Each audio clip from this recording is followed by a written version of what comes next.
ಈಗ ಪ್ರಯೋಗಗಳನ್ನು ನೋಡೋಣ. ಪ್ರಯೋಗಗಳನ್ನು ಮಾಡಿ ತೋರಿಸಲಿಕ್ಕೆ ಶ್ರೀ ಹತ್ತಿಮತ್ತೂರ್ ಹಾಗೂ ಶ್ರೀಮತಿ ವಿಶಾಲಾಕ್ಷಿ ಅವರು ಬಂದಿದ್ದಾರೆ. ಮೊದಲ ಪ್ರಯೋಗವನ್ನ ಶ್ರೀ ಹತ್ತಿಮತ್ತೂರ್ ಅವರು ಮಾಡಿ. ಎಲ್ಲರಿಗೂ ನಮಸ್ಕಾರ. ಪ್ರಿಯ ವಿದ್ಯಾರ್ಥಿಗಳೇ, ನಾನು ಇಲ್ಲಿ ಶಂಕುವನ್ನು ತೆಗೆದುಕೊಂಡಿದ್ದೇನೆ, ಅರ್ಧ ಗೋಳವನ್ನು ತೆಗೆದುಕೊಂಡಿದ್ದೇನೆ, ತದನಂತರ ಸಿಲಿಂಡರ್ ಅನ್ನು ತೆಗೆದುಕೊಂಡಿದ್ದೇನೆ. ಈ ಶಂಕುವಿನ ತ್ರಿಜ್ಯ, ಸಿಲಿಂಡರ್ನ ತ್ರಿಜ್ಯ, ಅರ್ಧ ಗೋಳದ ತ್ರಿಜ್ಯ ಸಮನಾಗಿದೆ. ಶಂಕುವಿನ ಎತ್ತರ, ಸಿಲಿಂಡರ್ನ ಎತ್ತರ ಹಾಗೂ ಈ ಅರ್ಧ ಗೋಳದ ಎತ್ತರ ಅಂದರೆ ತ್ರಿಜ್ಯ ಸಮನಾಗಿದೆ. ಈಗ ನಾನು ಇವುಗಳಿಗೆ ಮರಳುಗಳನ್ನು ಹಾಕ್ತೇನೆ.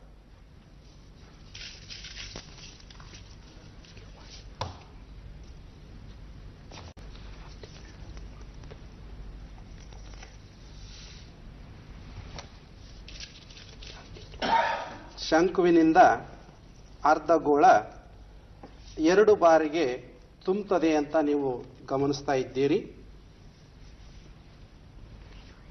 ಇನ್ನು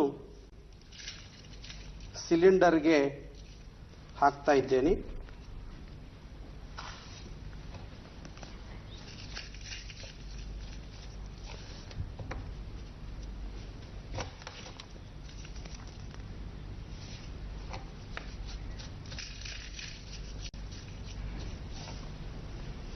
ಹಂಗಾರೆ ಈ ಸಿಲಿಂಡರ್ ಎಷ್ಟನೇ ಬಾರಿಗೆ ತುಂಬಿತು ಅಂತ ನೀವು ಗಮನಿಸಿದ್ದೀರಿ.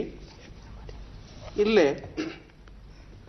ಈ ಶಂಕುವಿನಿಂದ ಅರ್ಧ ಗೋಳಕ್ಕೆ ಹಾಕಿದ್ದೇನೆ, ಶಂಕುವಿನಿಂದ ಸಿಲಿಂಡರ್ಗೆ ಹಾಕಿದ್ದೇನೆ. ಹಾಗಾದ್ರೆ ಈಗ ಪ್ರಶ್ನೆಯನ್ನು ನೋಡೋಣ. ಪ್ರಶ್ನೆ: ಸಿಲಿಂಡರ್, ಗೋಳ ಹಾಗೂ ಶಂಕುಗಳ ಘನಫಲಗಳ ಅನುಪಾತವೇನು? ಘನಫಲಗಳ ಅನುಪಾತ ಅನ್ನೋದನ್ನ ರೇಷಿಯೋ. ಮೊದಲಿಗೆ ರಾಯಚೂರು, ಆನಂತರ Mysuru. Raichur. Volume of cylinder πr² h.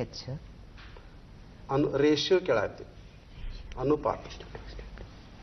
Cylinder 1:3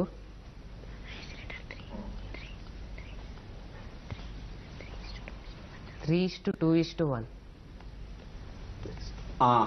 Mysuru ವಿದ್ಯಾರ್ಥಿಗಳು 3:2:1. ಅದೇ ಉತ್ತರ ಅಂತ ಹೇಳ್ತಾ ಇದ್ದಾರೆ. ಉತ್ತರವನ್ನ ನೋಡಬಹುದಾ? ಉತ್ತರವನ್ನ ನೋಡು. 3:4:1. ಸಿಲಿಂಡರ್, ಗೋಳ, ಶಂಕು. ನಿಮಗೆ ನಾನು ಅರ್ಧ ಗೋಳವನ್ನು ತೆಗೆದುಕೊಂಡಿದ್ದೇನೆ ಅಂತ ಇವತ್ತು ಹೇಳಿದ್ದೀರಿ. ನೀವು ಗಮನಿಸಬೇಕಾಗಿತ್ತು. ನೀವು ಅರ್ಧ ಗೋಳದ ಘನಫಲವನ್ನು ಹೇಳಿದ್ದೀರಿ. ಪ್ರಯೋಗಗಳು ಗಮನಿಸಬೇಕು. ಪ್ರಮಾಣ ಪತ್ರ, ಒಂದೊಂದು ಸ್ಮರಣಿಕೆಯನ್ನು ತಮಗೆ ಕೊಡ್ತಾ ಇದ್ದೇವೆ, ಸ್ವೀಕರಿಸಿ. ಅಭಿನಂದನೆಗಳು. ವೀಕ್ಷಕರೇ, ಇದುವರೆಗೂ ತಾವು 2ನೇ ಕ್ವಾರ್ಟರ್ ಫೈನಲ್ ಸ್ಪರ್ಧೆಯನ್ನ ನೋಡಿದ್ರಿ. ಈ ಸ್ಪರ್ಧೆಯಲ್ಲಿ ಅತ್ಯಂತ ಹೆಚ್ಚಿನ ಅಂಕಗಳನ್ನು ಗಳಿಸಿದವರು ಮೈಸೂರು ತಂಡದ ವಿದ್ಯಾರ್ಥಿಗಳು. ಸಹಜವಾಗಿ ಅವರು ಮುಂದಿನ ಹಂತಕ್ಕೆ ಆಯ್ಕೆಯಾಗಿದ್ದಾರೆ ಅನ್ನೋ ವಿಷಯವನ್ನು ತಿಳಿಸೋದಕ್ಕೆ ನನಗೆ ಸಂತೋಷವಾಗ್ತಾ ಇದೆ. ಅಭಿನಂದನೆಗಳು ಮೈಸೂರು ತಂಡಕ್ಕೆ. ಮತ್ತೆ ಭೇಟಿಯಾಗೋಣ. ನಮಸ್ಕಾರ.